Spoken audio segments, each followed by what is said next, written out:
con nosotros y nosotras Sandra Zimmerman y Liliana Carrasco, a quienes le damos la bienvenida. Muchas gracias por estar acá. Yo las voy a presentar y después arrancamos con Liliana. Liliana, no, empecemos por Sandra. Sandra es licenciada en psicología con posgrado en psicotrauma, se capacitó profesionalmente en abordaje específico para hombres que ejercen violencia de género a cargo del licenciado Aníbal Musín y en violencia de género en el Sanatorio Méndez de la ciudad. Trabaja en la Defensoría del Pueblo desde el 99 hasta la actualidad y desde el 2014 está a cargo de la conducción ejecutiva de emergencia y contención psicosocial. Es responsable del espacio de psicoeducación en conductas violentas dirigido a hombres, PECOVI, y hoy nos va a contar de qué se trata esto y cómo funciona.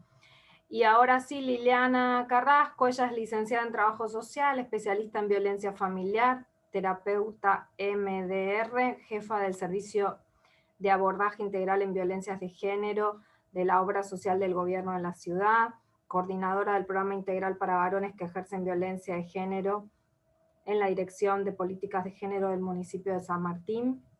Es docente de grado y posgrado en UNLUBA, UMSA, capacitadora y supervisora de equipos de trabajo en violencia de género, integrante de ASAMBI, estoy leyendo mal, integrante de la Asociación Argentina de Prevención del Maltrato Infantil y Juvenil, y de RETEM, Red de Equipos de Trabajo y Estudio en Masculinidades. Hechas las presentaciones, entonces te paso la palabra a vos, Liliana. Bienvenida. Bueno, gracias por la invitación, Sonia, gracias a todo el equipo y a que comparto el espacio con mi compañera Sandra Zimmerman. Bueno, voy a compartir un PowerPoint, es solo a los efectos de tener un soporte visual y organizar un poquito el sentido de la información, porque el tiempo va a ser breve, así que vamos a tratar de compartir cuestiones que son centrales con relación a la violencia masculina y después, bueno, en el espacio de intercambio podremos ir poniendo en tensión algunas de esas cuestiones. Dame un segundo que comparto entonces. A ver si me deja esto. Ahí va, ahí se ve, ¿no es cierto? Sí. Bien, voy a sacar la pantalla de ahí. Bien. Bueno, algunas generales de la intervención en violencia masculina. Tal vez pensamos que es importante darle un poco de lugar a qué es lo que escuchamos habitualmente cuando trabajamos en el tema, o con cuáles obstáculos nos vamos encontrando, digamos, del orden de lo ideológico, del orden de lo cultural, que de alguna manera minimiza o justifica o invisibilizan las prácticas de violencia. Entonces nos vamos a encontrar... Sonia, discúlpame que te hago una sola pregunta. Al estar como administradora, admito yo, ¿no es cierto? ¿O alguien más tiene No, yo los estoy admitiendo, Ah, listo, así me despreocupo de eso, ya está. Sí, sí. Bien, entonces algunas de encontrarnos es por qué maltratan los varones, y ahí se desprenden unas otras preguntas, no todos los varones maltratan, todos los varones son violentos, todos los varones, ¿de qué varones estamos hablando? Estamos hablando de los varones cis, incluimos a las diversidades sexuales. Bueno, ahí hay un abanico enorme de preguntas que tienen que ver con la comprensión respecto a la temática de violencia. La otra con la que solemos encontrarnos es por qué se quedan las mujeres, y entonces ahí también hay un abanico de representaciones sociales en torno a los motivos que pueden tener las mujeres que pertenecen, que permanecen, valga el fallido, en una relación con violencia, y ver cuáles son todos los condicionantes sociales que en gran medida determinan esa permanencia en la relación. Si hay más violencia que antes, y ahora en épocas de pandemia, esto se ha hecho como una pregunta muy, muy frecuente, ¿no? Hay más, hay menos, se dice, no se dice, cómo se comunica, digamos, tiene que ver con medir un poco la visibilidad o invisibilidad de la problemática. Y la otra gran pregunta es si se curan. Y entonces ahí empezamos con todo el argumento teórico para intentar correr de la patologización de las situaciones de violencia a todas las situaciones que atendemos en los distintos espacios de abordaje, espacios de tratamiento, de abordaje en situaciones de violencia.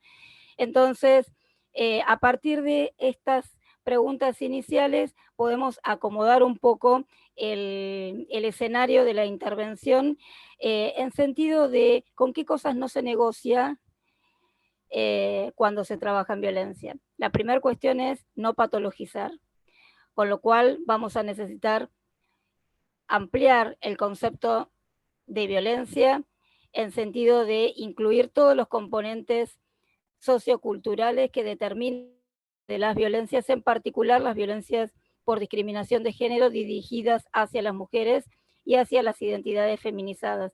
Con lo cual, dejamos de hablar de cura porque no se trata de una enfermedad, porque es un modelo aprendido. Entendemos que los varones, y ahí enlazamos con la primera pregunta, los hombres que ejercen violencia de género han aprendido un modelo cultural rígido, tradicional, hegemónico, pero sobre todo han logrado detectar, ya sea más o menos explícitamente, han logrado detectar que formando parte del universo, de ese modo de vida que la hegemonía masculina propone, se hacen beneficiarios de una cantidad de prerrogativas dadas por la desigualdad de género que no están dispuestos a soltar.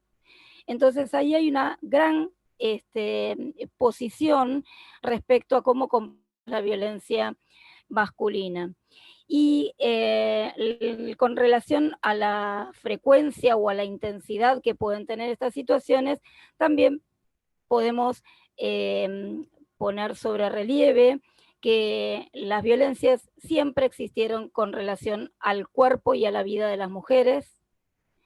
La sociedad patriarcal en particular ha fortalecido por completo la pertenencia del cuerpo de las mujeres a varones, a hombres que en el marco de una relación sexoafectiva actual o anterior entienden que esas mujeres les pertenecen, y los que no, cuando no se trata de relaciones sexoafectivas,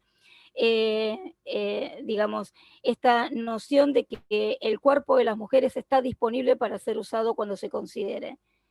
Y entonces ahí nos encontramos que no es que haya crecido, tal vez hay más espacios para comunicar esas violencias, hay más información, y entonces las mujeres podemos acudir a distintos para comunicar distintas expresiones de la violencia, lo que desde ya no quiere decir que nos encontremos con respuestas adecuadas, eficientes y mucho menos protectivas. A veces sí, y muchas veces no. Entonces, no es tal vez lo fundamental reconocer si hay más o menos violencia que antes, sino tal vez lo significativo sea ver cómo paramos esto, que es ese enorme iceberg al cual me he permitido, digamos, un poco basándolo en la experiencia de trabajo, hacerle algunas modificaciones. En general nos vamos a encontrar con imágenes que lo que ubican por sobre el nivel del agua son las formas más visibles en términos del insulto que alguien puede escuchar o de los golpes cuando dejan marcas, pero pensando y registrando lo que observamos en la atención de mujeres y en la atención de varones, qué es lo que se ve desde afuera. Y ahí recupero el concepto de Ana Fernández, siempre lo recupero porque me parece que es central en la temática de violencia, que lo invisible no es lo que no puede ser visto, ¿no? Lo que no está en nuestra vista, sino lo que está interdicto de ser visto. Es decir, ese conjunto de situaciones que están totalmente invisibilizadas por cuestiones del orden de lo cultural, por ideas en torno a las violencias, por prácticas que lo que hacen es justificar una y otras formas de violencia. Y entonces sabemos que en la punta del iceberg lo que encontramos es la muerte de las mujeres, el femicidio, pero todo lo que ocurre antes. Breve, pero quería dar cuenta de qué cosa es invisible y qué cosa no lo es. Van a ver que antes del femicidio ocurren una que tampoco se hacen visibles. Hay muchas mujeres en los procesos de victimización intentan ocultar, les da vergüenza, o han intentado comunicarlo a alguien y de pronto se encuentra que las respuestas no fueron adecuadas, entonces lo silencian y en adelante lo van a ocultar con mayor eficiencia. Y entonces nos vamos a encontrar que no se ve prácticamente nada de todo lo que ocurre dentro de una relación, si hablamos de, que es la mayoría de los casos, una relación en la cual existe violencia. Es posible que existan violencias emocionales y simbólicas desde ya, porque son las bases de todas las violencias, pero también hay violencias sexuales, también hay ataques al cuerpo de orden sexual y de orden no sexual, aunque en el trasfondo de esos ataques, no violaciones sexuales, el ataque al cuerpo no deja de ser un ataque sexual, porque es un ataque basado en la discriminación por género, y entonces esa concepción de que la mujer tiene que estar disponible y si no puede ser castigada, también es en el fondo es un ataque sexual. Las violencias físicas, estos ataques al cuerpo, incluso cuando la intensidad es absolutamente severa, es probable que aparezcan formas de invisibilidad, no solamente por parte de la mujer, sino por parte de todo el grupo familiar y por parte de las instituciones también. Han ido mujeres a la guardia, me ha tocado conocer en el espacio en donde trabajo que han ido mujeres a la guardia con toda la dentadura bajada de una trompada o de varias trompadas, y a nadie se le ocurrió, sabiendo que existe un servicio de violencia, está bien, hace varios años atrás, todavía faltaba bastante sensibilización, si no éramos nosotras era otro espacio, pero a nadie se le ocurrió derivarla a un espacio de violencia luego de la atención clínica que necesitaba claramente por su daño físico. Y entonces eso es invisible, que alguien concurra a una guardia fracturada, lastimada, con un órgano dañado, a veces de por vida, y que no haya una respuesta institucional en torno a visibilizar, a proteger y a sancionar lo que sea que haya que sancionar.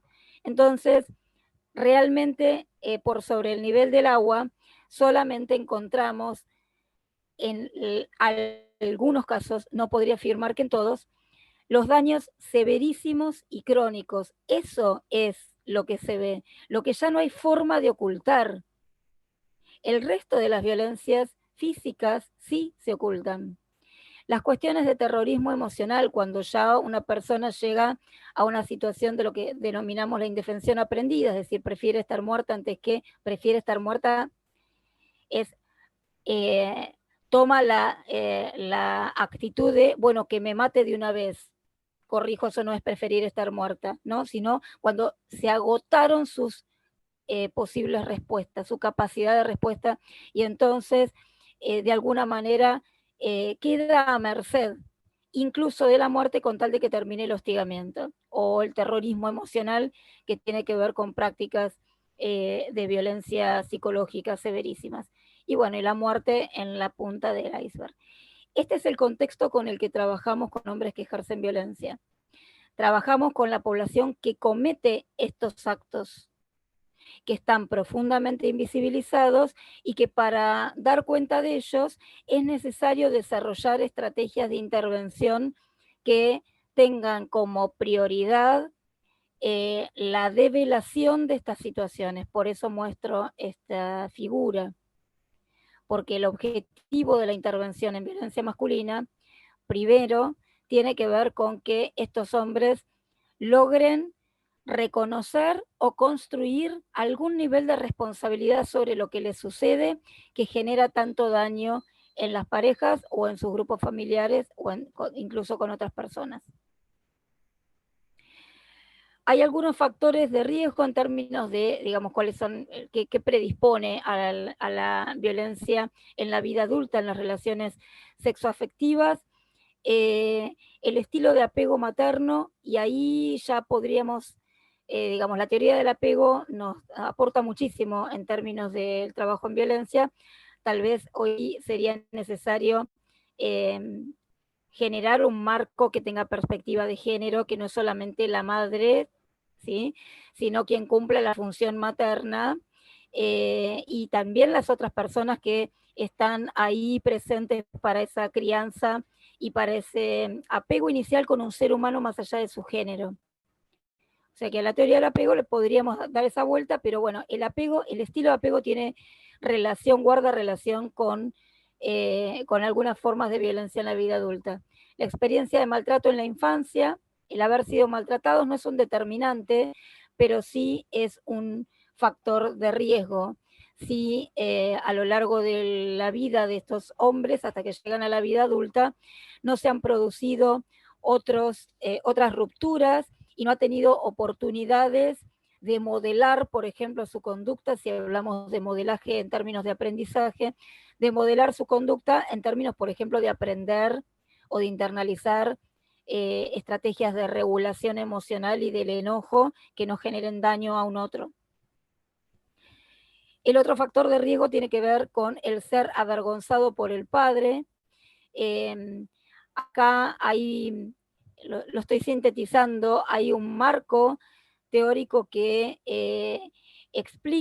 describe y explica cuál es la función del padre en la crianza de un niño hombre, cuáles son las expectativas de rol que están expresadas, a veces más explícitamente y a veces no tanto, por hombres que crían a niños, pero que no es solamente una expectativa singular, sino que además esa expectativa tiene un atravesamiento cultural porque hay una expectativa social de cómo se es hombre en esta sociedad.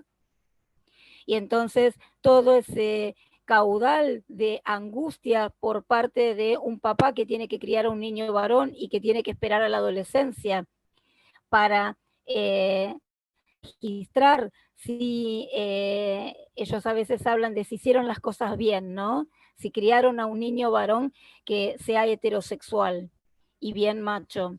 Entonces, esta expectativa genera no solamente una inquietud en estos niños, que se traduce en sentirse observados y sentirse en mesa de examen permanente, sino que además cualquier registro, comentario o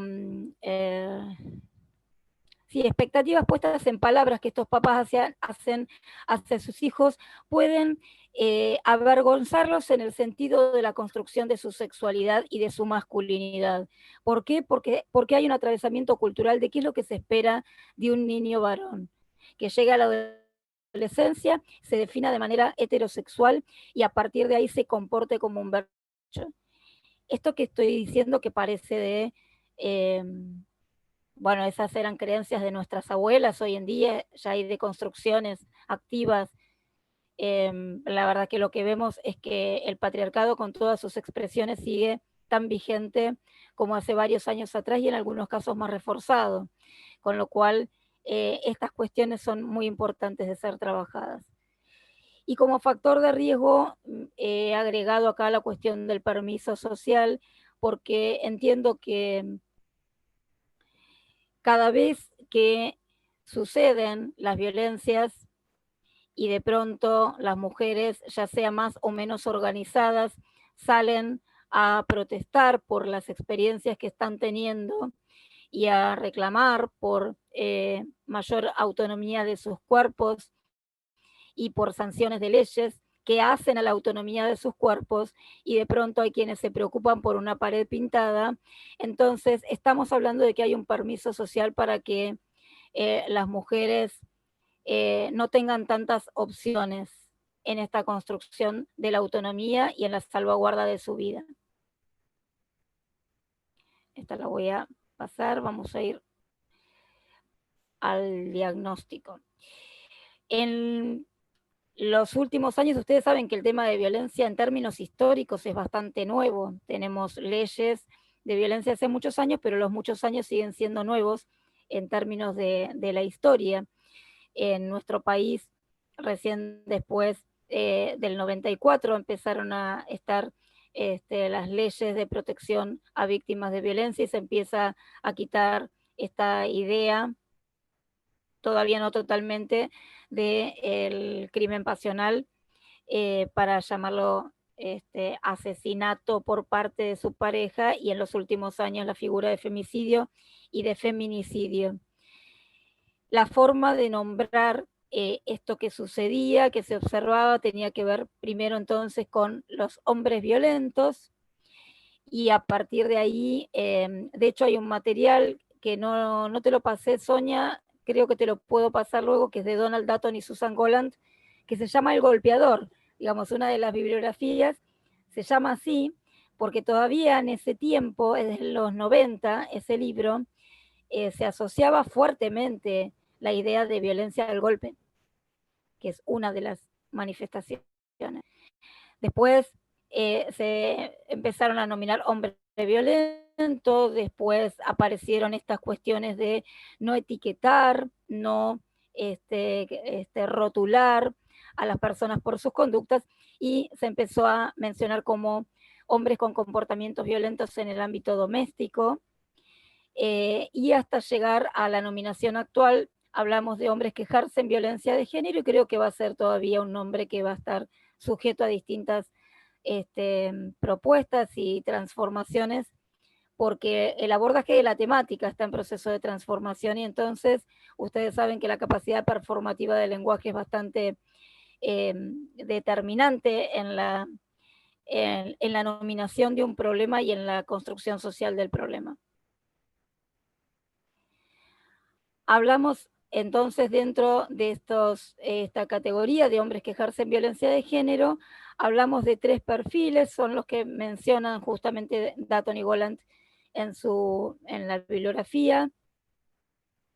Y entonces, el perfil, digamos, son hombres que ejercen violencia y que tienen algunos rasgos que pueden ser agrupables en estas categorías, pero por supuesto son categorías teóricas. Luego, en la práctica, en la vida cotidiana y en la evaluación habitual que hacemos, nos vamos a encontrar, por supuesto, texturas, ¿no? Y entonces, de pronto puede haber un varón que tenga predominancia cíclica desde el perfil, pero que también tenga algún componente de tipo de rasgos psicopáticos, manipulatorios. Y entonces, o también puede haber un hombre que tenga un perfil psicopático con algún componente cíclico, y ahí estamos hablando también de un hombre que tiene un pronóstico más condicional, ¿no es cierto? Si podemos hacer una primera vuelta de diagnóstica, de descripción de estos perfiles, nos vamos a encontrar con que el perfil cíclico corresponde a un hombre que realiza en la trayectoria de su expresión del uso abusivo del poder, lo realiza de una manera cíclica en términos de que hay una regularidad, y hay, ustedes habrán escuchado hablar del ciclo de la violencia. Hay un primer momento entonces en donde acumulan tensiones, se van enojando, se va poniendo ese clima más hostil y demás, hasta que en algún momento ese enojo, esa ira, se les torna como incontenible, se torna para ellos, así no es que sea así, porque de pronto si estos hombres se enojan mucho en su espacio de trabajo, no necesariamente reaccionan de la misma manera que sí lo hacen con su relación de pareja.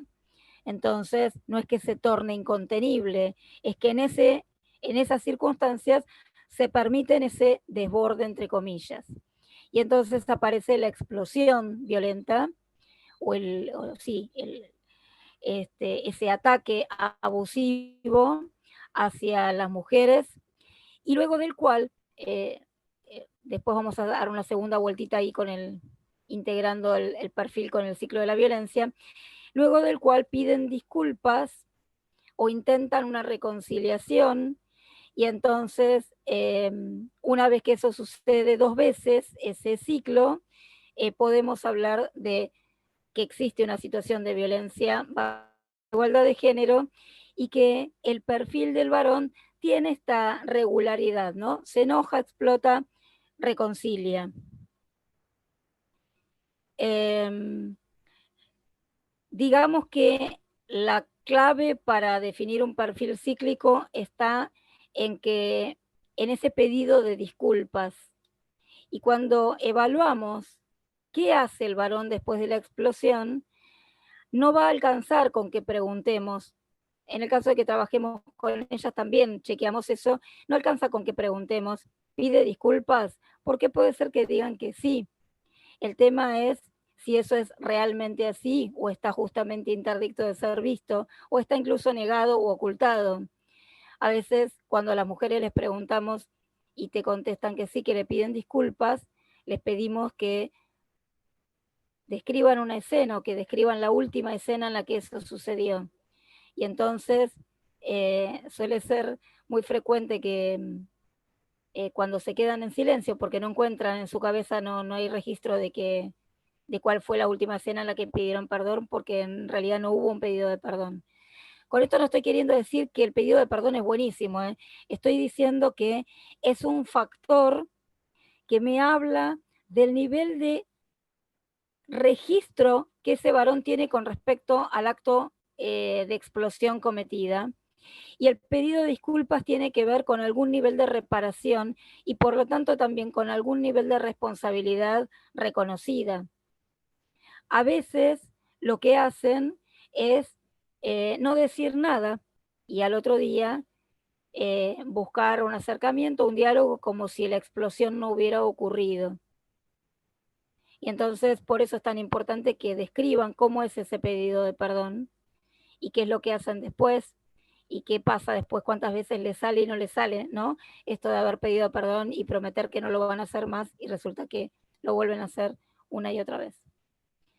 Entonces, el cíclico decimos que tiene como un mejor pronóstico respecto a sus capacidades de transformación de la conducta, siempre y cuando sostengan un espacio de abordaje integral por lo menos durante un año, como mínimo durante un año, no menos que eso.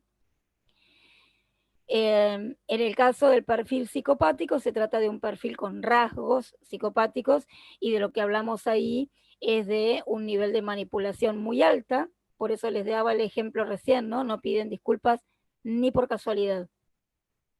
Van a ingeniarse para que la vida continúe, transcurra como si la explosión no hubiera existido, y es más, van a buscar argumentar que la explosión la provocó la mujer y en realidad también se la merecía un poco, pero que ellos en esa producción no han tenido ninguna responsabilidad.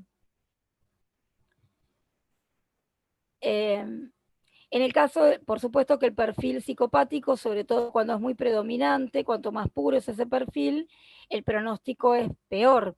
Quiere decir que son hombres que no tienen muchas posibilidades o a veces ninguna de transformar la conducta porque hay algo que no tienen aprendido, no tienen internalizado, no tienen construido, que es la empatía por otro ser humano y por el sufrimiento.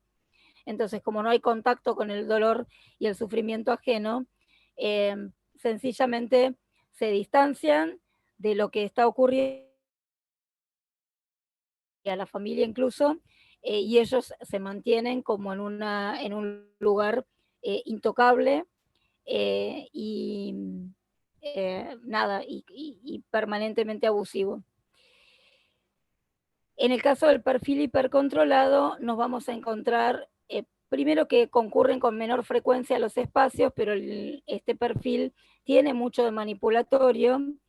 En general el pronóstico es condicional, hay que ver qué tan predominante es el rasgo de manipulación y qué tan predominante es el rasgo de reconocimiento, ¿no? Pero en general son como están más disimulados, no suelen tener explosiones muy visibles, no suelen pegar,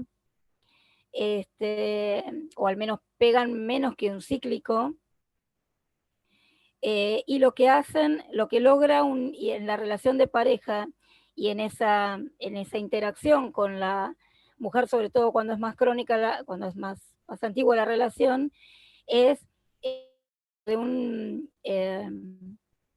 deterioro emocional bastante importante en las víctimas. En el perfil psicopático esto también se da, el deterioro es mucho mayor. Por eso cuando detectamos un perfil predominantemente psicopático, lo que hay que hacer es proteger mucho a las víctimas, porque no va a contar con recursos para poder correrse de ese lugar y porque no le alcanza con que le den ni 30 días, ni 60, ni 180 días de distancia. Va a hacer falta mucho más tiempo hasta que ya puedan concurrir a un espacio de abordaje, fortalecerse y aprender a cortar definitivamente esa relación sin mirar atrás. No les resulta fácil porque no se trata solo de esa relación de pareja, se trata de un sistema cultural que le dice, che, pero no es tan malo, ¿qué te hizo? ¿No te pegó? ¿No era para tanto? Si nosotros formamos parte, cenamos con ustedes, estamos con ustedes y nosotros no vemos esto. Es bastante invisible el daño, pero es muy profundo. Vamos a ir a algunas características bien generales de los varones que ejercen violencia. Bueno, el deseo de control, esto tiene que ver con, ahí me aparece el ingreso todo el tiempo, la intención en violencia, este es un concepto que suele estar bastante, estaba ya no discutido, la cuestión de la intencionalidad, no tanto está relacionada al causar daño, salvo en los casos con potencial de letalidad muy alto, es decir, con los hombres que son muy peligrosos, ahí sí hay intención de causar daño, pero en general con la población que asiste a los espacios de abordaje, con lo que nos encontramos es con hombres que desean mantener el control, que lo consideran de su propiedad. La doble fachada, ¿no? Esta imagen pública distinta de la privada, que no es casual, que tiene una función social, que es volver poco creíble el discurso hacia el mundo público de que en el mundo privado ocurren situaciones de violencia. Entonces, si a la mujer en algún momento se le ocurre contarlo o pedir ayuda a alguna de sus relaciones más próximas o incluso a la familia, puede no ser creída porque opera la doble fachada. Entonces la doble fachada es una estrategia sumamente eficaz. La cuestión de los celos, sobre todo en los perfiles cíclicos, la celotipia es muy frecuente. Si nosotros escuchamos en el discurso, ¿no?, de un varón, en la evaluación de un varón más cíclico, nos vamos a encontrar con un varón que habitualmente ubica a la mujer más en el lugar de puta. Se lo dicen todo el tiempo y es la preocupación que tiene, ¿no? Me metió los cuernos, salió con otro, yo sé que está con otro. Esa cuestión es como muy fuerte y los niveles de control son altísimos en busca de esta información. En cambio, los varones que son más de perfil psicopático la ubican más fuertemente en el lugar de loca. Si bien en todas las situaciones de violencia la palabra loca y puta están ahí en la primera línea, hay una disgregación más habitual de acuerdo al perfil. Y además a lo largo del tiempo hasta lo logran, ¿no? Porque las mujeres deterioran tanto su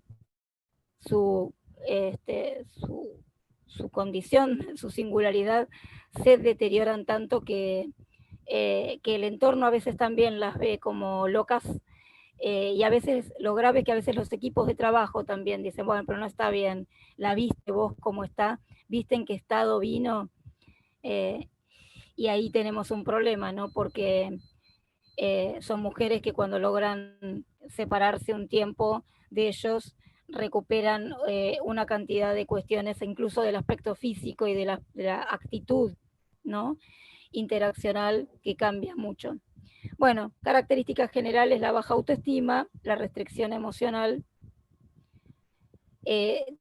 todo lo que tenga que ver con lo interaccional y con la expresión de emociones hacia el mundo público se ven bastante complicados, tienen como poco recurso, y estas otras cuestiones que tienen que ver con lo cognitivo, de minimizar, justificar, negar, dar vuelta a la situación. Externalizar la culpa es eso, dar vuelta a las situaciones y responsabilizarlas a ellas. Entonces, te pegué porque te pusiste esa remera, si no te hubieras puesto esa remera yo no te hubiera pegado. Bien, la rumia mental es central, sobre todo en los de perfil cíclico. Es una característica muy fuerte porque van construyendo una noción, la afirman como certeza y a partir de esa construyen otra noción cada vez más inquietante para ellos, porque lo que van reforzando tiene que ver con el orden de esta mujer o que está ganando autonomía, o que se comunica con un otro, o que va a salir con otro, no me va a elegir. Fíjense que estas características luego están conjugadas, ¿no? Entonces la baja autoestima tiene que ver con reforzar mucho que ellas se van a encontrar a un otro y los van a dejar. Y entonces esa rumia los lleva en algún momento a la explosión. ¿Cómo vengo con Sonia con el tiempo? Porque no me puse acá el... Y tendrías que ir cerrando en 5 minutos, bueno, 10 esta, máximo. Perfecto, listo. Voy a esta entonces, que tiene que ver con... Yo creo que con 10 estás bien. Bueno, perfecto. Entonces vamos a ir por algunas cuestiones que es necesario tener en cuenta desde los equipos de trabajo. Los hombres que se acercan a los espacios de abordaje, a veces lo hacen obligados por la ley, muchas veces no, ya sea por fuero penal, digamos, por Ministerio Público Fiscal. En provincia, en San Martín, por ejemplo, también vienen por juzgado de familia, por fuero civil, con obligatoriedad de tratamiento. Y a veces lo hacen con demandas espontáneas o derivados de otros equipos profesionales o de otras, hacen terapia individual y de pronto la o el profesional dicen, usted tiene que ir a violencia, esto es un tema de violencia. Entonces, las vías de acceso son múltiples a un equipo de trabajo.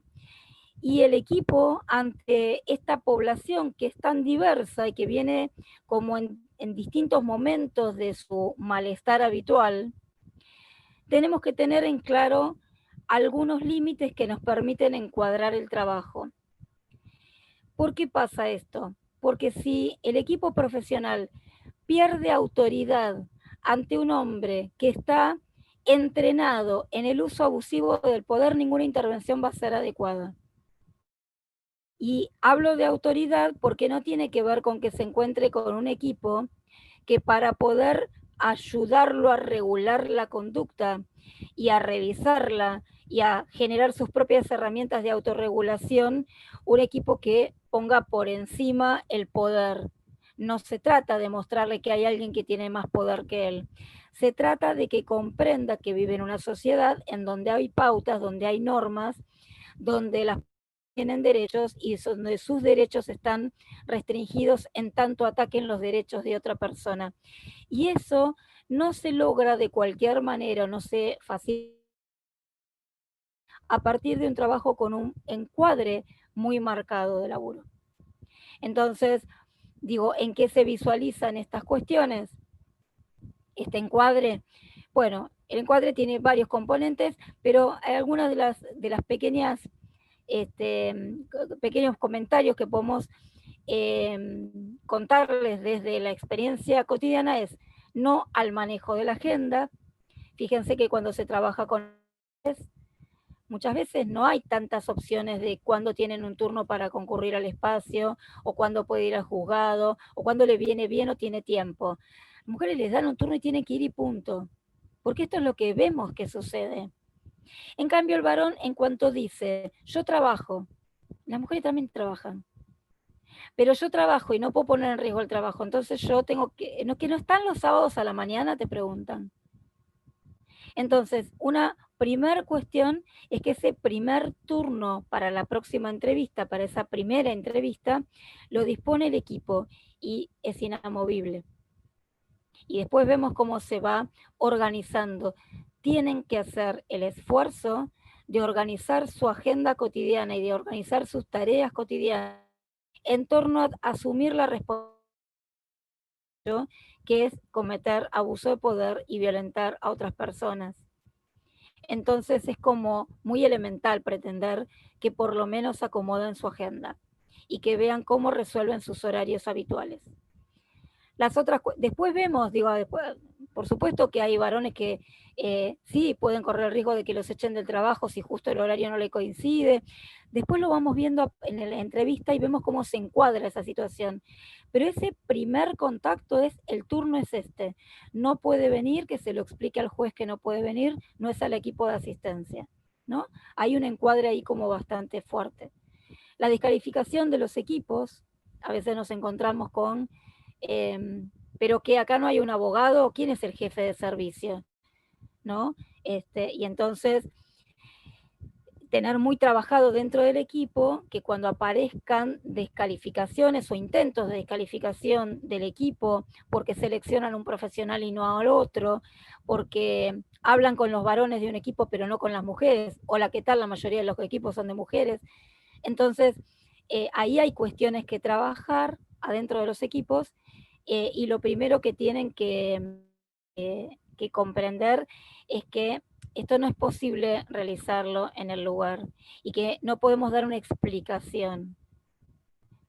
Digamos, un varón que se acerca al servicio viene a ser entrevistado para iniciar un proceso de abordaje por su violencia.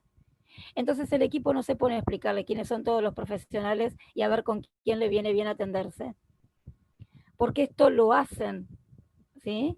Buscan, de una u otra manera buscan ese manejo del espacio e incluso a veces la descalificación abierta, ¿no?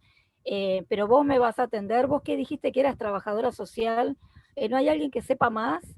Entonces, ¿no? Están esas cuestiones que, bueno, el equipo tiene que entrenar también una respuesta adecuada que encuadre esa situación. El punto de inversión del rol o el intento de inversión del rol o de, digamos, el encuadre a partir de mantener la asimetría de la entrevista. Sabemos por definición teórica que la entrevista es un espacio asimétrico, que hay una desigualdad entre quien entrevista y quien es entrevistado. En este caso, por todo el bagaje teórico que tenemos que tener para trabajar con hombres que ejercen violencia, tenemos que saber que la conducción de la entrevista es importantísimo que no se pierda.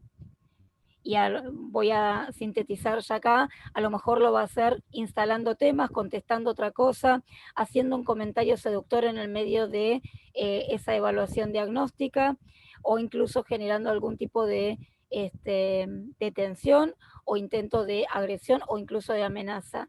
Entonces, tal vez sea un punto muy importante de la y estoy hablando hasta ahora, que no se invierta esa asimetría en la entrevista, es decir, el equipo entrenado para mantener el encuadre de trabajo, porque después cuando empiecen en el grupo va a ser fundamental tener herramientas para poder sostener un encuadre de trabajo en donde puedan hacer las rupturas necesarias para terminar con las situaciones de violencia.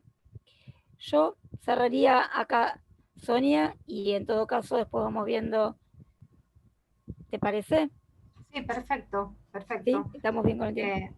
Muy bien. Así después de todas maneras queda tiempo para las preguntas. Dale. Bueno, Sandra, entonces. Te escuchamos. Bueno, buenas tardes. Yo quiero contar que nuestro equipo, el equipo de la Defensoría del Pueblo de la Ciudad, que es un espacio de psicoeducación a hombres que, como bien decía Lili, hombres que ejercen violencia, por eso de la no estigmatización. Y el modelo que seguimos es el que justamente explicó Lili recién, por eso yo no me voy a detener en la explicación del modelo. Somos un grupo de profesionales, somos 4 profesionales, está la licenciada María Graciela García, que es psicóloga y trabajadora social, también el licenciado Gonzalo López Gacheto, que es psicólogo, licenciado Bacher, que es trabajador social, y yo, que soy psicóloga. Este espacio yo lo considero estrictamente necesario e importante. Los hombres que vienen a nuestro espacio vienen de diferentes lugares. Muchos vienen por decisión propia. Algunos vienen de diferentes juzgados, fiscalías, defensorías zonales, Ministerio Público Tutelar, la Corte Suprema de la Nación, de la Oficina de Violencia de Género. O sea, tenemos de nación y de ciudad. Ya tenemos hombres de diferentes estratos sociales, y lo importante es que reconozcan su violencia. No podemos ingresarlos a un grupo si no reconocen la violencia. ¿Cómo trabajamos? Viene derivado o por motu propio, y se le hace varias entrevistas de admisión, a veces 2, a veces 3, no le ponemos un número, pero generalmente son 2 o 3. Y ahí hacemos un cuestionario y vemos qué tipo de personalidad es. Obviamente no atendemos y no ponemos en el grupo personas, asesinos, es para que ustedes sepan, violadores. No trabajamos con ese tipo de hombres. Sí trabajamos con hombres que pueden reconocer que han ejercido violencia. Lo que hablaba Lili del terrorismo emocional. Y es muy importante trabajar con ellos y que para entrar al grupo reconozcan y tengan ganas de cambiar. Los grupos son de como máximo 10 hombres por grupo. Las sesiones duran 2 horas y este tratamiento, pongámoslo para decirlo de alguna manera, dura 2 años.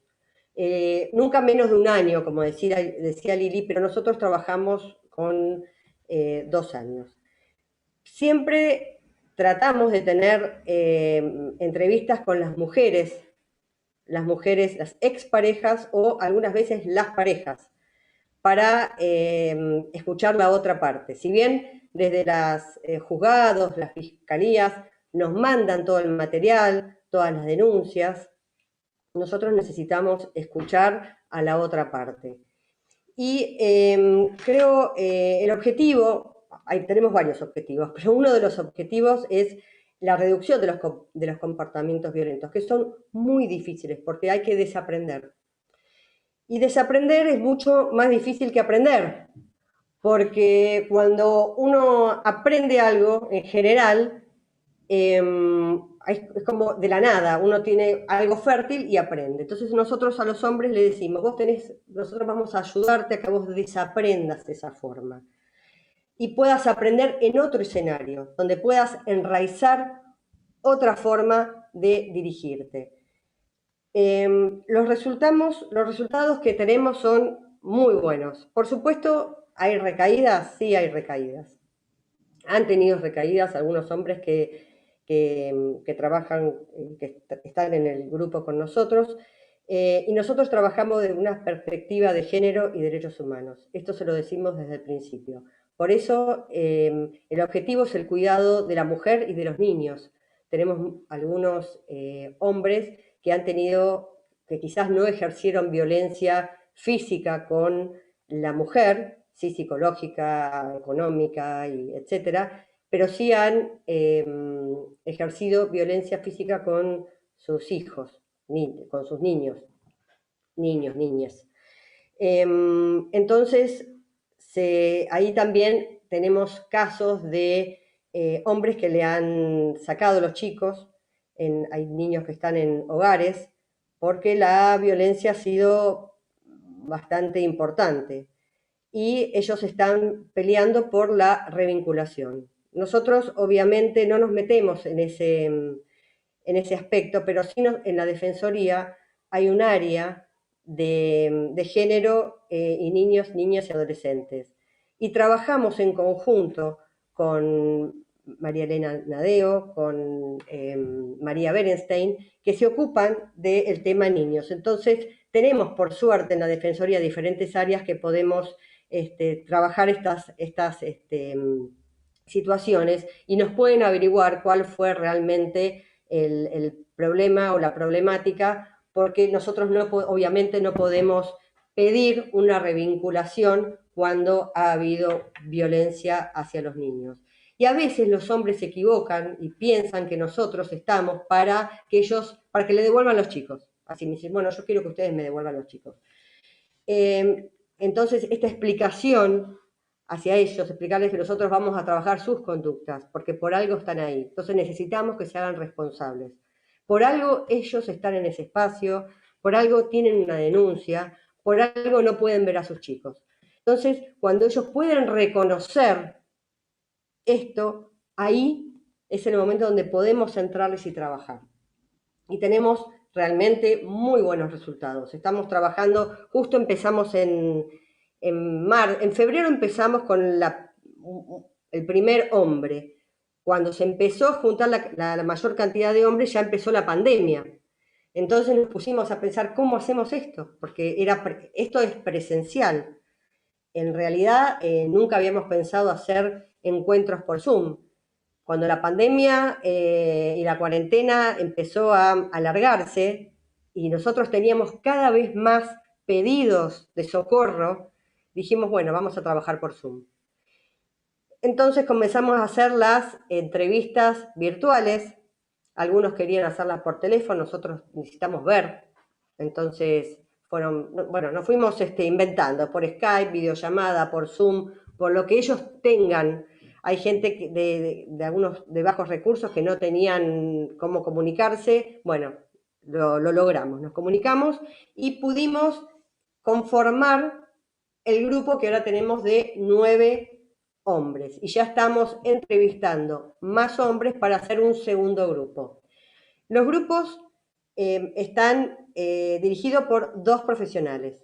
En este caso estamos Esteban y yo en un grupo, Esteban Bacher y yo en un grupo, y en el otro grupo están María Graciela García y Gonzalo López Gacheto. Ese grupo todavía no se conformó, estamos haciendo las entrevistas para el segundo grupo, que serán como máximo 10 hombres. No es conveniente hacer grupos de más hombres. ¿Y por qué es más importante, como digo yo, la retroalimentación entre los hombres? Porque a veces nosotros, Esteban y yo, hacemos silencio y el hombre que está hace más tiempo en el grupo y ya pudo hacer un montón de cambios a nivel conducta y comportamiento, habla con el que acaba de llegar. Entonces se convierte en un conversatorio y sugerencias que es muy rico, porque ellos saben que no están solos, que esto, por ejemplo, los martes a las 3 de la tarde son los grupos, y como uno de los compañeros le decía al otro, cuando vos veas que estás por explotar, te vas. O sea, lo que fueron las sugerencias que nosotros dimos al principio de las charlas con este hombre que recién comenzaba. Entonces, la forma, dice, a mí me dio resultado. Entonces, las formas que ellos utilizan para mermar sus conductas, para controlar sus conductas y para identificar dónde está su punto de acción, yo lo llamo potencial de acción, que cuando es como yo les explico, que es cuando se suelta la cadena a los animales. Una vez que soltó la cadena, no lo podés parar. Entonces les explicamos cómo identificar la emoción desde antes que se te suelte la cadena, para que la cadena no se suelte y poder seguir teniendo filtros para poder actuar. Entonces, es realmente muy rico cómo se trabaja en grupo. Y bueno, ahora estamos por meternos ya trabajamos con Vélez Sarsfield, con el Club Vélez Sarsfield, vamos a firmar un convenio, y la idea es, esto se va a trabajar en AFA, creo que la semana que viene. Uno de nuestros compañeros de la Defensoría es Marcelo Achille, que es uno de los dirigentes de AFA. Entonces, la semana que viene va a contar cómo es el dispositivo nuestro de la Defensoría en AFA para poder trabajar con los diferentes clubes. Sabemos que hay muchos jugadores de fútbol que han tenido este tipo de conductas y muchos se han arreglado de manera, sabemos, con plata. Entonces, la verdad que esto no sale en ningún diario, pero nosotros lo sabemos y queremos entrar en los clubes para poder ayudar, Le dijimos que podemos ir nosotros con Esteban a trabajar en los diferentes clubes y también lo podemos hacer por Zoom. Algunos clubes han dicho que sí, así que es posible que el mes que viene ya trabajemos con otros clubes que nos están pidiendo asesoramiento. Si alguno tiene una pregunta, yo creo que conté todo. Lo demás lo dijo Lili. Bueno, muy bien.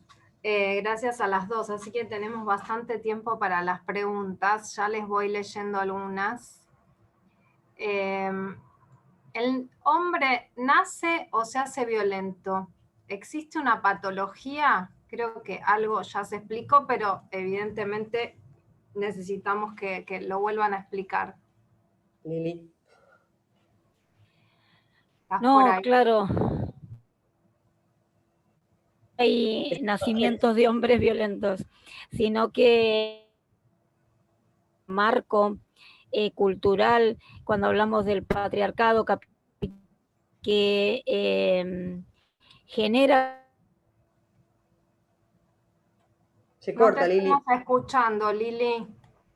A ver si podés tal vez revisar tu conexión o...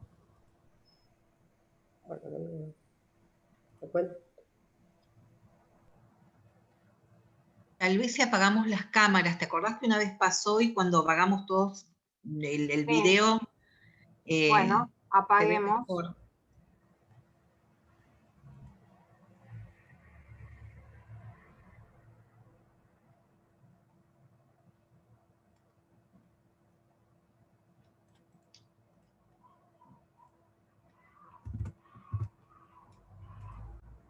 A mí se me está yendo internet. ¿Se me escucha a mí? Sí, a vos se te escucha. Mientras igual podemos avanzar con otra pregunta, no sé si querés o esperamos a Lili para esa.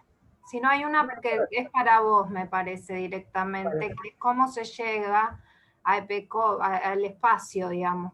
¿Cómo se llega? Se llega por varios canales. Uno es por el correo, que es epecovi, yo ahora lo voy a dejar en el chat. Epecovi, así como suena, con B corta, obviamente, que es de violencia, @defensoría.org.ar. Y también por un teléfono, un celular, que ahora lo voy a dejar también en el chat para que se puedan comunicar. El teléfono por WhatsApp, escrito, sin audios, porque tenemos tanto trabajo que no llegamos a atender. Entonces, por WhatsApp, y yo ahora lo voy a dejar. Si Lili está, bien, y si no, contesto. Bueno, parece que no. Así que avanzá vos todo lo que quieras y después, cuando ella retome, seguirá ella.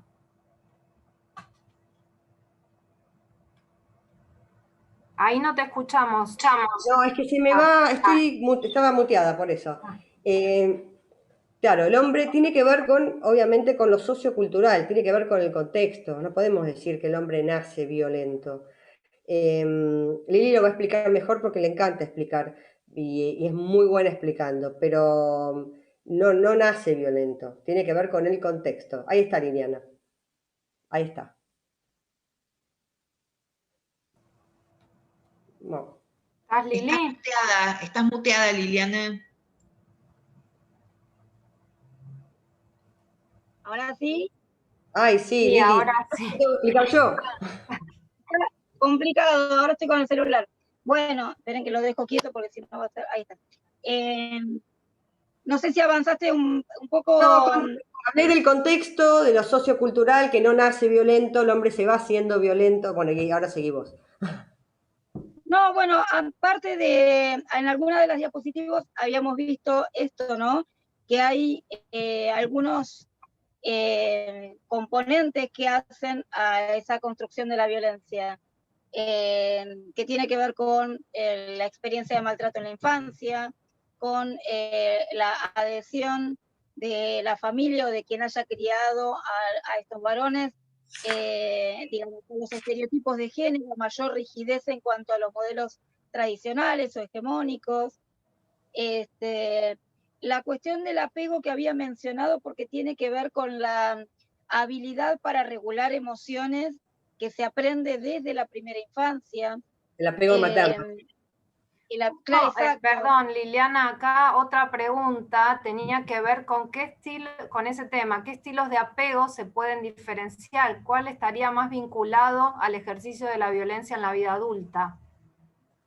Y, a ver, el estilo de apego es algo que se produce, es una interacción que se produce para todos los seres humanos. No quiere decir que hay estilos de apego que son para personas que ejercen violencia, no. Lo que vemos es que hay una correlación entre el estilo de apego ambivalente con hombres que ejercen violencia de género de manera, con un perfil más cíclico, y hay una correlación entre el estilo de apego evitativo con hombres que lo hacen desde un perfil más psicopático.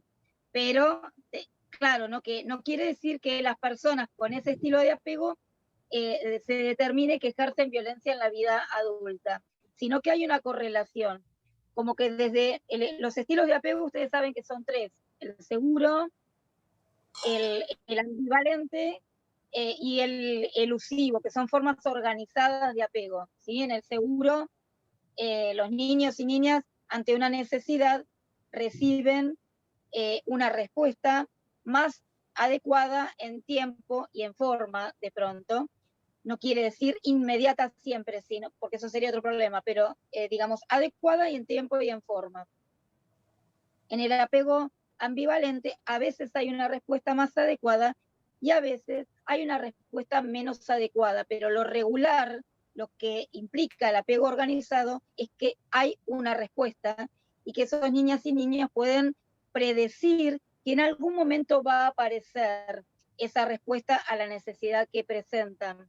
Y entonces, en estos casos se relaciona con estos varones que se ponen como en una postura infantil tiránica, ¿no? El varón más cíclico tiene una postura bastante infantil, en donde quiero esto y lo quiero ahora, quiero que seas mía y quiero que seas mía ahora. Hay una inmediatez en sus conductas y una dificultad en regular las emociones en términos de que se enojan y que si no consiguen lo que quieren, explotan. Y en el apego evitativo lo que vemos es que hay como una inadecuación de la respuesta, hay como una anulación de las necesidades que puede tener un bebé, una bebé, y entonces la persona lo que aprende es que no es tan importante lo que necesiten y para otros, y por lo tanto también aprende a anular la necesidad. Es la base de la falta de empatía hacia otro ser humano. Y eso se correlaciona en la vida adulta en la población de varones que ejercen violencia con varones que tienen un estilo más psicopático, porque justamente se prima esta cualidad, ¿no? Esta característica de tener menor contacto con el dolor y con el sufrimiento, y como que son sumamente utilitarios, sumamente instrumentales. El varón con perfil psicopático es muy instrumental. Y entonces no hay reconocimiento del daño, ni del sufrimiento, ni de nada de la otra persona. Por eso tiene peor problema. Y es casi imposible trabajar con ellos. Exacto.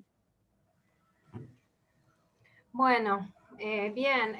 Otra pregunta es, a ver, desde nuestros barrios, ¿cómo podemos trabajar en los clubes? ¿Dónde buscar material o tener formación? Hay otra pregunta en relación a los clubes. Es excelente llevar el espacio a los clubes, más allá de trabajar específicamente con los hombres violentos. Los clubes de fútbol son ámbitos muy propicios para los estereotipos de género. ¿Tienen pensado además trabajar en talleres de sensibilización más generales? Ahí puedo contestar antes que vos, Sandra, yo alguna cosita. Estamos trabajando con capacitaciones desde el área de género y la Defensoría también.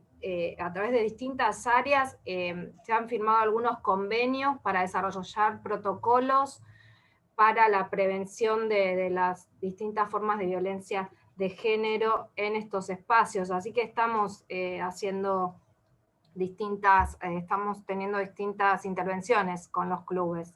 Y ahora sí, todo lo que quieras. Justamente antes de la pandemia habíamos organizado varios talleres para diferentes clubes. Ya lo teníamos un día tal club, un día, bueno, y no pudimos salir, pero está totalmente armado los talleres. Con diferentes, está armado también con la gente de Nadeo, con la gente de seguridad, con varias áreas de la Defensoría. Con la gente de discriminación de Rashid. Así que lo teníamos armado, ya habíamos trabajado, lo teníamos listo y bueno, no pudimos ponerlo en marcha, pero ya lo tenemos, apenas podamos, lo vamos a ir haciendo. Si ustedes quieren escribirnos a EPECOBI, a ese correo que yo les dejé, con algunas dudas, nosotros ya vamos a poner en marcha para cuando termine la pandemia. Bien, acá otra pregunta. A ver si la entiendo, de una familia violenta, o sea, entiendo, de alguien que viene de una familia violenta, ¿es posible deconstruir ese comportamiento durante la siguiente generación de adolescentes? Sí, la respuesta es sí. Si querés decir algo vos, Lili, pero la respuesta es sí, tenemos muchísimos casos donde hablamos justamente de desaprender, de deconstruir y aprender otra cosa, aprender nuevas formas, nuevas formas de vincularse. Ese es nuestro objetivo, justamente. Los niños, los adolescentes han copiado patrones de conducta. Generalmente los hombres que atendemos nosotros han sido testigos de golpizas a sus madres, golpizas a sus hermanas. O sea que vienen con un patrón instalado y lo que nosotros hacemos es justamente esto, de construir. Sí se puede. Billy, ¿querés decir algo más?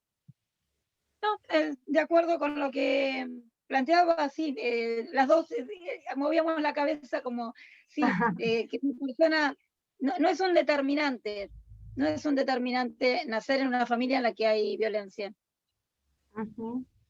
¿Puede explicar un poco más el permiso social como factor de riesgo? Bueno, cuando hablamos de factores de riesgo, vemos que hay algunos que son de orden más singular, individual o familiar, grupal, y también de orden social. Entonces, cuando hablamos del permiso social, de lo que hablamos es de esas construcciones que lo que tienden a hacer es a culpabilizar a las víctimas o a justificar las violencias, o aun cuando discursivamente no se justifiquen las violencias, pero cuando hay que posicionarse ante determinada práctica o circunstancia, se asume una conducta violenta de resolución de conflictos, y entonces esos permisos, esas formas que lo que hacen es naturalizar la práctica, lo que hacen es justamente fortalecer los espacios de abuso de poder y fortalecer el hecho de que no se ponga en tensión ese tipo de prácticas. Entonces, la falta de organización colectiva, por ejemplo, como permiso social para que sigan ocurriendo las violencias.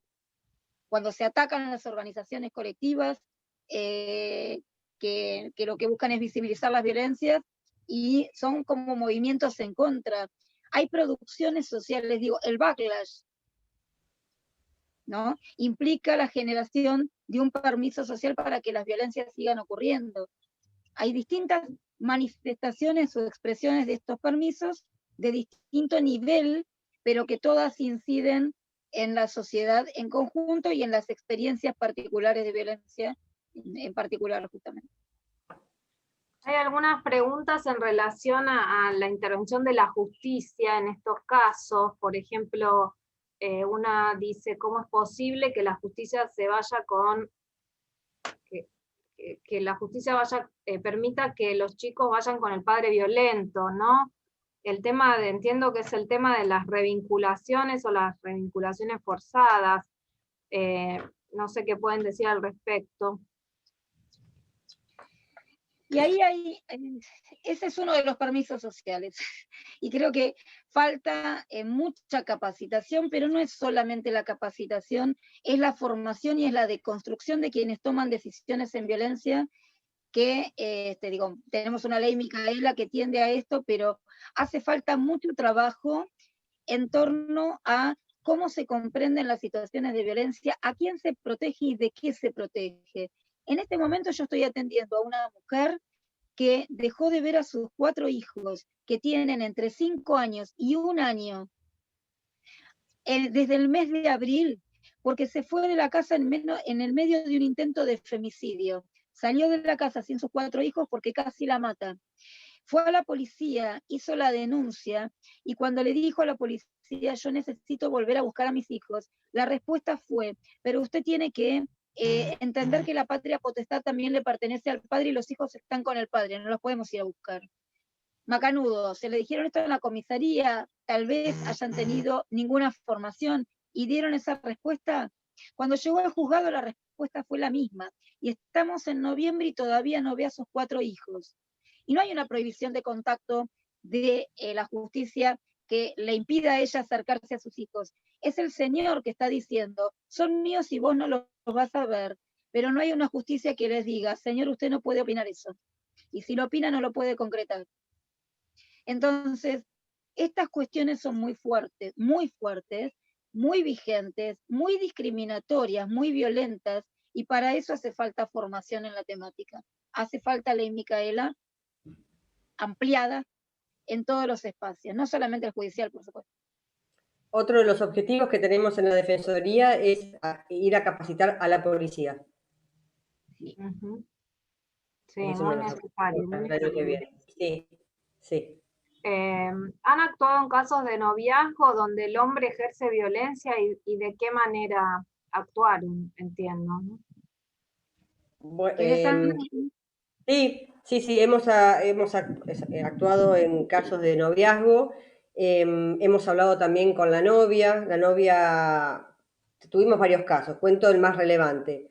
La novia se quedaba con él por un tema económico y pudimos trabajar, con él estoy trabajando de manera individual, todavía no lo pusimos en el grupo porque hubo un intento de violación en ese caso. Entonces estoy trabajando con él de manera individual, no lo puedo insertar en el grupo. Pero logré que él se fuera de su casa y le dejara la casa a la novia, porque la novia no tiene dónde irse, es el lugar donde trabaja. Entonces yo estoy obviamente trabajando para que él cambie sus conductas, pero cuidando a la novia. Y ahora se está mudando, él, obviamente la atribución era toda externa, la culpa era de ella, como contaba Lili, porque ella hacía esto, porque ella salía, porque bueno, en fin. Yo en este caso, como no puedo insertarlo al grupo porque hubo un intento de violación, pude lograr que el hombre salga de esa casa y ahora está fuera, hasta que ella pueda alquilarse algo, porque él va a llegar un momento que no va a poder alquilar más. Pero lo que digo es, trabajamos con noviazgos tóxicos, sí, trabajamos con noviazgos tóxicos. Algunos han podido hacer muchísimos cambios y han vuelto con sus novias, y nosotros obviamente tenemos la palabra de la novia, por ejemplo, diciendo, no puedo creer cómo cambió. No, ¿qué hicieron? ¿Ustedes lo amenazaron? Era así la pregunta. Y bueno, el hombre puede hacer muchísimos cambios. Trabajamos muchísimo con novios y novias, sí. ¿Querés agregar algo, Lili? No, sí, que el tema de, a lo mejor llega menos cantidad de población en noviazgo, y cuando llega más por las mujeres, pero hay casos de varones que no están conviviendo o que empiezan una relación después de haber tenido una separación con una pareja con la cual cometieron violencia.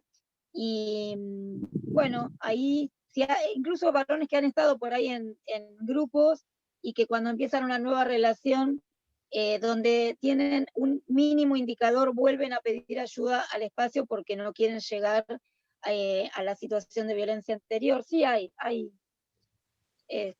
atención en noviazgos. Bien. Uno de los hombres que atendimos el otro día se había peleado mucho con su novia, se fue. Cuando estaba en el colectivo yendo a su casa, sintió una pelea por teléfono y dijo, yo me acordé lo que ustedes me dijeron. Entonces le dije, mirá, fulanita, me voy a volver a la casa de mis papás, porque esto va a terminar mal. Nos vemos mañana. Y para él, me dice, yo me sentí bárbaro, porque pude hacer lo que ustedes me dijeron y lo pude sentir. Y para nosotros eso es realmente muy valioso, porque si hubiera llegado a su casa, seguramente hubiera ejercido violencia. Claro, él dijo, me estaba sintiendo igual que el otro día, entonces pude cortar e irme. Acá parece que sigue sin quedar claro cómo llegan los varones a estos. Estamos hablando de distintos dispositivos de atención. ¿Cómo llegan a la defensoría? Si tienen que ser derivados de los juzgados, o pueden llegar directamente. Y en tu caso, Liliana, también por ahí que lo aclares bien. Sí, igual creo que ahí compartimos los criterios de inclusión, de acceso al servicio, que es por cualquier vía, o sea, que lleguen es lo importante.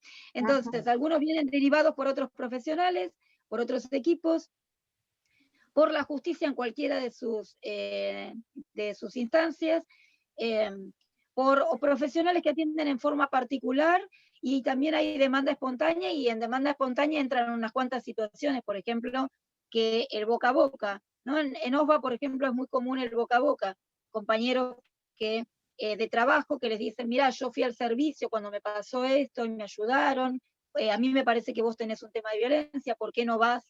Vos también te van a atender. El boca a boca nos tuvo bastante impacto, pero mientras tengan los criterios de inclusión, es decir, esto que decía Sandra recién, no se atienden femicidas, no se atienden homicidas, no se atienden personas con delitos contra la lesa humanidad, ¿no? No se atienden abusadores sexuales, aunque no tengan sentencia firme, digamos, denunciado por abuso sexual infantil no entra a un grupo. No. Entonces, con esos criterios, el resto que venga como sea, pero que llegue, lo importante es que lleguen. Creemos que hacen falta, al menos en los espacios en los que estoy, vamos por la obligatoriedad de tratamiento, y esto implica abrir la puerta de ingreso. A mí me gustaría saber, creo que es difícil de precisar, pero que nos den una idea en relación a los tiempos de los tratamientos. ¿De cuánto tiempo estamos hablando? Yo justo conté antes que el tratamiento en el espacio, que no es un taller, no es un curso, es un espacio psicosocioeducativo, o sea, donde se desaprenden para aprender conductas nuevas. El espacio nuestro dura 2 años, o sea, son 3 más o menos de admisión, 3 entrevistas de admisión, y 2 años seguro, casi seguro. Menos de un año no, menos de un año no. Y depende también, ¿no? A veces puede ser 1 año y medio, depende de la persona. Y con la pregunta anterior tuya, Sonia, de cómo llegamos, yo dejé ahí los datos, el mail, el teléfono, y sí, por juzgado, como dijo Lili, como quieran vengan. Claro, el tema es que vengan. Sí. Sí. Bien, a ver. Bueno, creo que esta sería la última. A ver si se pueden explayar un poquito más sobre las características generales. Creo que es lo último que vos dijiste, de lo que vos hablaste, Liliana. Sí. ¿Quieren más? Tenemos que hacer otro, Lili. Claro, por ahí algunas características que son bien típicas de cada perfil, por eso ahí mencionaba las que son más generales, ¿no? Entonces, ustedes fíjense una cosa, a ver si a lo mejor sirve como núcleo, como de herramienta, ¿no? Para evaluar. Trabajamos con un modelo ecológico, que en su dimensión más singular consideramos la dimensión cognitiva, la conductual, la interaccional y la psicodinámica, esas 4 áreas. Entonces, ¿qué hacemos? Observar el desempeño en esas 4 áreas. Entonces, desde lo cognitivo, ¿qué presentan estos varones?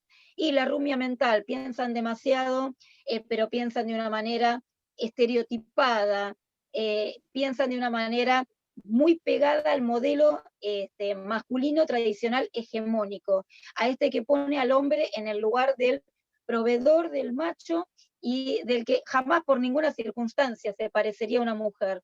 Entonces, cuando vos trabajas con lo cognitivo, te fijas qué características se expresan en esa área que tienen que ver con una forma de ejercicio del poder o con una posibilidad de ejercicio abusivo del poder. Después te fijas en lo conductual. Bueno, ¿qué hace un varón violento en lo conductual? Bueno, actúa de manera abusiva, se impone, monopoliza la palabra, instala el discurso como una certeza, como es el único que hay, como dogmático, no hay otras opciones, no tiene alternativas de conducta. Porque digo, un mal día lo podemos tener cualquier persona, nos levantamos o estamos viviendo un momento de crisis y un día tenemos un mal día y a lo mejor tenemos una mala respuesta.